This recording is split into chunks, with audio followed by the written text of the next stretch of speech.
The German Shepherd's barking had been relentless for 40 minutes, and Sienna Cole was ready to admit she had no idea what he was trying to tell her. But that was 6 hours ago, before she understood what the rocks were hiding, before everything changed. The story really begins 3 days earlier.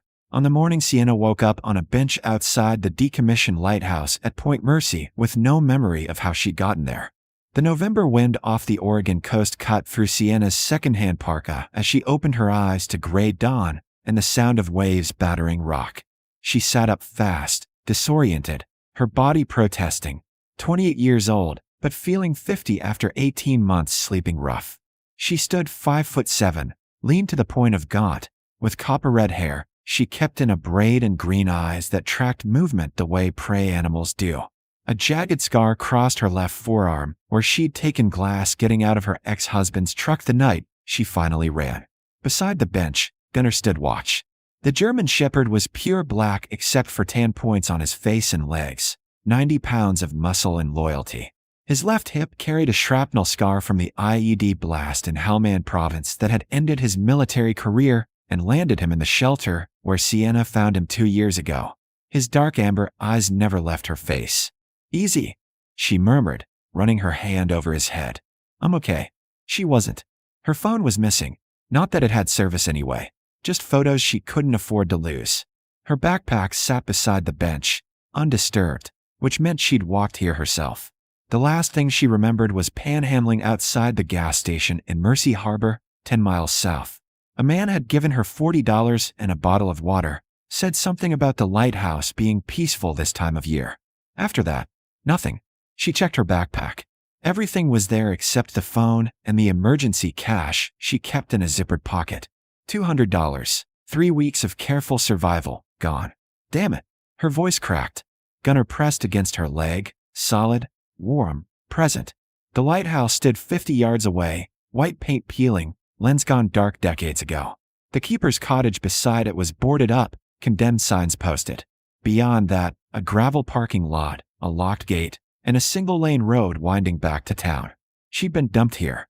Robbed and dumped like trash. Leave a comment telling me what city you're watching from, and whether you've ever had to start over with nothing. Sienna shouldered her pack, started walking. Gunnar raged ahead, then circled back, restless. As they passed the rocky outcrop between the lighthouse and the shore, he stopped, hackles rising. A low growl built in his chest. "What is it?" She scanned the rocks, tide pools, kelp. Nothing unusual. Gunnar barked. Sharp, urgent. The alert bark he'd been trained to give when he found something dangerous. She moved closer. The rocks formed a natural barrier, protecting a small cove from the worst of the surf. At low tide like now, you could climb down, explore the pools. She saw nothing threatening.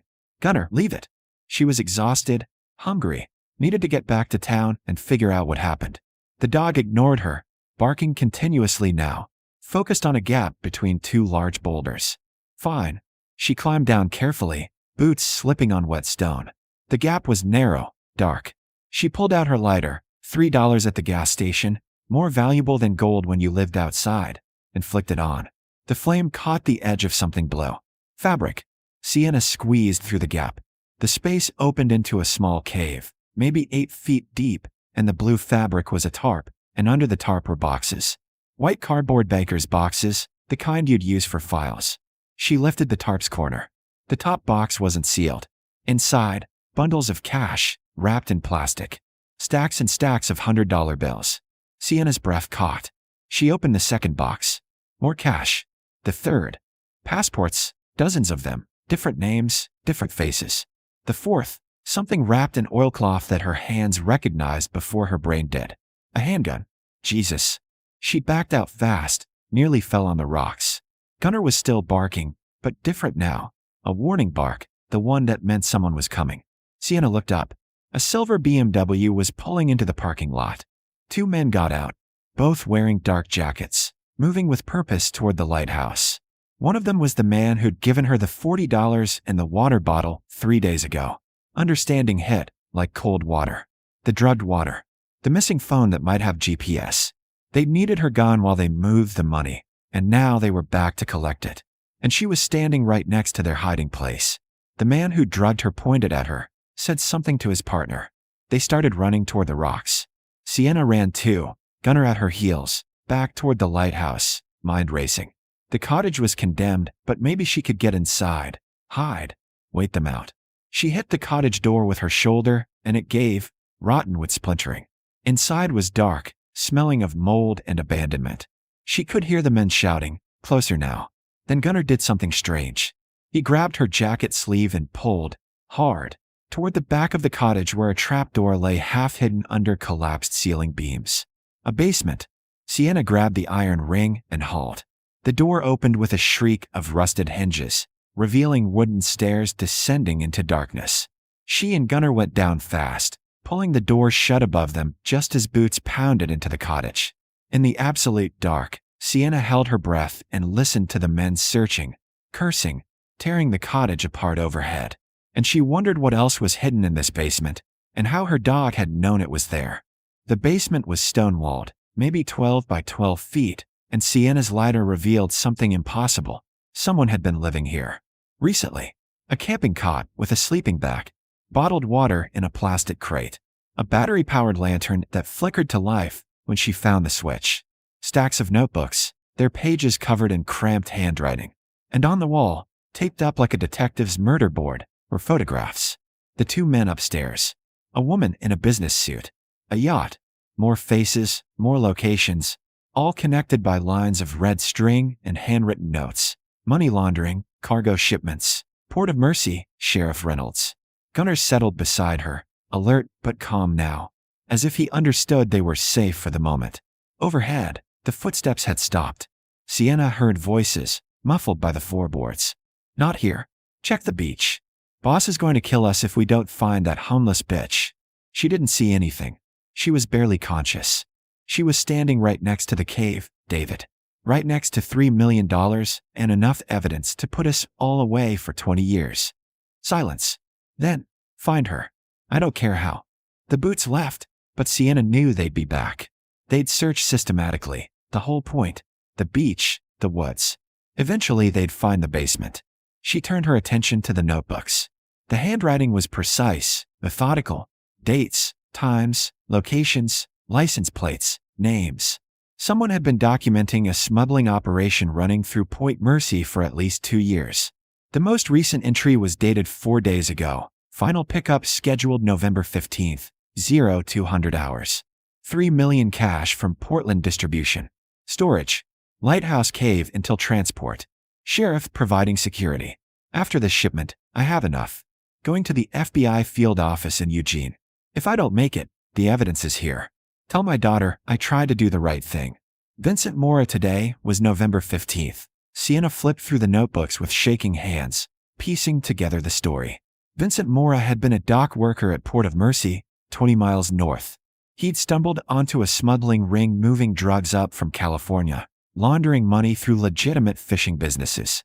The operation was big, cartel connections, law enforcement involvement, millions of dollars. And Vincent had disappeared 3 weeks ago. His picture was in one of the notebooks, middle-aged, kind eyes, a face that reminded Sienna of her own father before the cancer took him.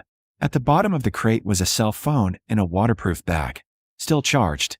Sienna turned it on and her heart sank. No service this close to the rocks, but the phone had photos, videos, audio recordings. Everything Vincent had gathered, backed up and ready to destroy lives. Including what looked like the sheriff of Mercy Harbor accepting a briefcase full of cash. Gunnar's ears swiveled toward the trapdoor. Footsteps returning. Try the floor.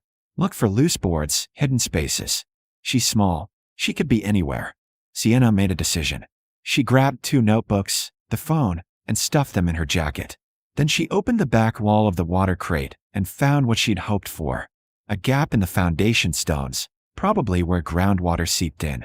Wide enough for a person, if that person was desperate. She whistled softly to Gunnar, pointed to the gap. The dog squeezed through without hesitation.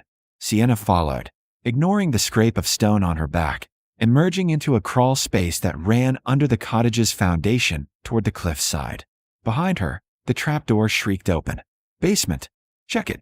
Sienna crawled fast, Gunnar ahead of her, until they reached an opening where weather had collapsed part of the foundation. They spilled out onto the rocks 30 feet from the cottage's front, hidden from view by the angle of the cliff. The BMW was still in the lot, but next to it now was a sheriff's cruiser. Sienna's blood went cold. Sheriff Reynolds himself, the man from Vincent's photos, was standing with the two smugglers, all three of them pointing at the cottage, organizing the search. She couldn't go back to town, couldn't call for help. Vincent's phone had no service, and even if it did, who would she call? The local police were compromised. The FBI office was 3 hours south in Eugene, but she could get to the highway, flag down a passing car, get someone to make the call.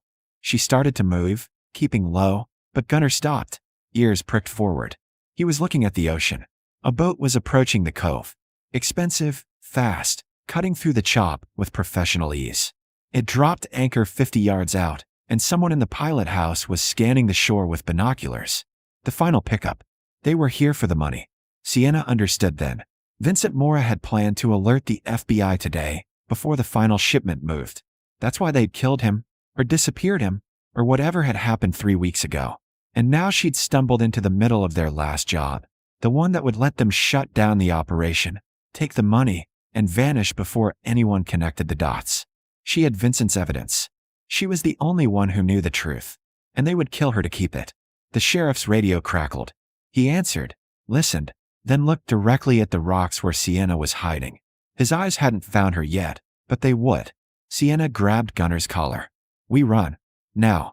They broke from cover and sprinted for the woods beyond the parking lot. Shouts erupted behind them. An engine roared to life. The BMW came tearing across the gravel, cutting off the road. Sienna veered into the tree line, branches whipping her face, Gunnar crashing through undergrowth at her side. Behind them, men were shouting coordinates, organizing, hunting. She ran until her lungs burned, until the trees thinned and she found herself on a hiking trail she didn't recognize. A wooden sign pointed north, Cape Perpetua Scenic Area, 8 miles. 8 miles. She could do 8 miles. If they didn't catch her first. Sienna made it 3 miles before Gunnar stopped her, planting himself across the trail, refusing to move forward. Not now, she gasped, but the dog was adamant, ears swiveling back toward the way they'd come. Then she heard it. Voices.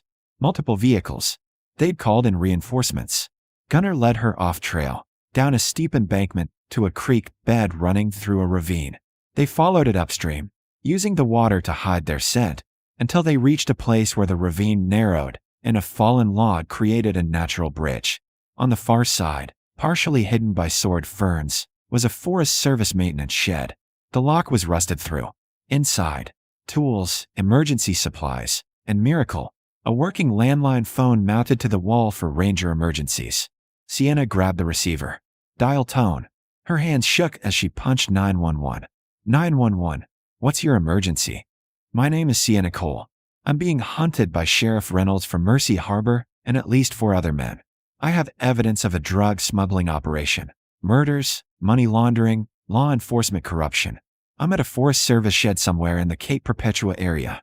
I need FBI, state police, anyone you can send who isn't local. Please. The dispatcher's voice sharpened. Ma'am, stay on the line. I'm connecting you to Oregon State Police. A new voice, male, calm. This is Sergeant Chen, OSP. Miss Cole, are you in immediate danger? Yes. They're searching for me now. I have notebooks and a phone with evidence. A dock worker named Vincent Mora documented everything before he disappeared. The final money pickup is happening today at Point Mercy Lighthouse. $3 million. If you don't get there soon, they'll take the money and run. How many suspects? At least 6, including the sheriff. They're armed. One of them drugged and robbed me 3 days ago to clear the area for the pickup. Okay, I need you to stay hidden. We have units 20 minutes from your location. Can you describe where you are more specifically? Sienna looked out the shed's small window. Through the trees, she could see a landmark, a distinctive rock formation shaped like a broken tooth. She described it. Got it. That's near Cummins Creek area. Stay put. Do not engage. We're coming. 20 minutes felt like hours. Sienna watched through the window as searchers moved through the woods below the ravine, combing methodically. Gunnar lay at her feet, tense but trusting her lead. Then, distantly, sirens. The searchers froze, looked at each other, and ran, back toward the lighthouse, toward their vehicles, scattering like roaches in light. 15 minutes later, Sergeant Chin himself appeared at the shed door, flanked by 3 other troopers. "Miss Cole." Sienna nearly collapsed with relief. She handed over the notebooks and Vincent's phone. "It's all there. Everything. We've got units at the Lighthouse now." Coast Guard cutter intersected the boat offshore. Sheriff Reynolds and 5 others are in custody. Chin's expression was grim. "You did good. This operation's been on our radar for months, but we couldn't get anyone inside." "What about Vincent Mora, the dock worker who gathered all this?" Chin's face told her before he spoke. "Body was found 2 weeks ago, weighted down in deep water off the Cape. Coroner ruled it drowning, but we suspected foul play. Your evidence proves it was murder." Sienna closed her eyes. Vincent had tried to do the right thing and paid with his life, because he'd cared more about justice than his own safety, just like she almost had. 6 months later, Sienna stood in the parking lot of the newly reopened Point Mercy Lighthouse, now a historical site with a small museum dedicated to Vincent Mora and the corruption he'd exposed. His daughter, a woman in her 30s who'd driven up from Sacramento, had thanked Sienna with tears in her eyes, had held her hands and said, "You gave him justice. You finished what he started." The reward money from the FBI and the state had given Sienna what she'd been chasing for 2 years. Stability. She'd rented a small apartment in Mercy Harbor, gotten a job at the Maritime Museum, was taking online courses in criminal justice. The nightmares about her ex-husband were fading, replaced by something she'd thought she'd lost forever: hope. Gunnar trotted beside her as they walked the lighthouse grounds. The cave where the money had been hidden was sealed now, marked with police tape. The cottage basement had yielded more evidence, helping convict all 6 conspirators, including a deputy sheriff and 2 city councilmen. A new sheriff had been elected. The dock workers had their union back. The town was healing. Sienna's phone buzzed, a real phone now, with service and everything. Text from her new landlord: "Package arrived for you." She headed back to her truck, used but reliable, paid for with reward money. Gunnar hopped into the passenger seat like he'd always belonged there, and maybe he had. Maybe they'd both been waiting for the moment their lives would intersect with purpose. The package waiting at her apartment was from the FBI field office in Eugene. Inside, a letter of commendation, signed by the director, and a business card from a victims advocate program looking for volunteer coordinators, people who understood what it meant to survive, to start over, to refuse to stay broken. Sienna looked at Gunnar, who'd saved her in ways she was still counting, who'd known about the basement, known about the danger, known that sometimes the best thing you could do was refuse to be silent. "What do you think?" she asked him. "Ready to help some other people who need it?" The dog's tail thumped against the couch. Once, twice, certain. That night, Sienna sat at her kitchen table, in her apartment, with her dog sleeping in his bed nearby, and filled out the volunteer application. Outside, the Oregon rain drummed steady and clean. The lighthouse beam swept the darkness to the north, automated but faithful, marking the rocks, warning the ships, standing watch. She'd been abandoned near that lighthouse, robbed and left for dead by men who thought she didn't matter because she was homeless, invisible, nobody. They'd been wrong. She mattered. Her voice mattered. And now, because a good man had documented the truth and a loyal dog had refused to stop barking at the rocks, justice had been served. Sienna signed the application, sealed the envelope, and allowed herself something she hadn't felt in 3 years: pride. Not in what had been done to her, but in what she'd done with it. How she'd turned the worst night into the beginning of something better. She looked at the lighthouse photo taped to her refrigerator, Vincent Mora's face beside it, and made a promise. She would never forget that people who seemed invisible were often the ones who saw everything. That the abandoned could be the most determined. That sometimes salvation arrived with 4 legs and amber eyes and an absolute refusal to give up. Gunnar's tail thumped in his sleep, dreaming. Sienna smiled, turned off the light, and finally, let herself rest. The watch was over. The light still burned. And morning was coming.